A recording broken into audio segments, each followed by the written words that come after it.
In that sense, I believe that financial institutions and corporates in general, they are responsible for upskilling the people so that they can benefit from the new jobs that are going to appear, so that they can benefit from, well, the different opportunities, business opportunities. And I think companies have to keep this mindset that things are going to change all the time. Having this mindset that no matter what happens, you have to make things simpler, better, and faster, and that's a continuous work. Why can't we have an engagement in such a way that these new technologies get incorporated as a forward deployment model rather than just trying to do it? The other way is that most big organizations are going to be working with multiple technologies at the same time, multiple LLMs. Correct.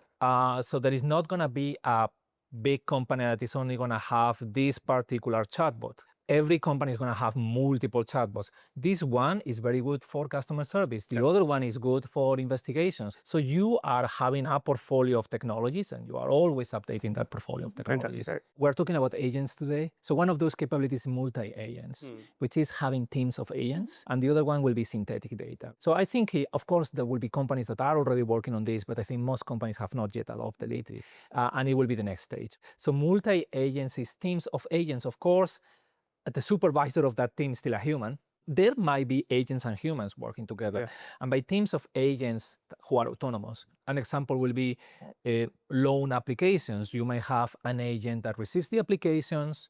Maybe the applications are in paper, so one agent is converting them with OCR and understanding what is written there. Another one is checking the details. Another one is assessing the risk of the customer. Another one is checking for compliance. Another one is specialized in communicating to the customer, hey, this information is missing. This is the documents that you have to sign. Another one after that might be specialized in monitoring how the payments of the client. So then you have a team of agents, and in that team, certain parts might be done by human beings. You will still have this maker-checker dichotomy that we have in banks, in which certain parts of the maker are AI, certain parts of the checker could be AI as well, but the human is always in the loop. Actually, this is a good one because Sanjay and I have been like head deep in the maker-checker process.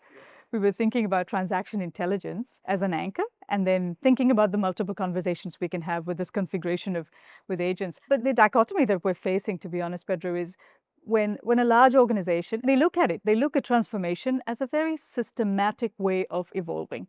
So the digital transformation journey has a start and it has an end. And it's usually, they look at perfection over 5 years.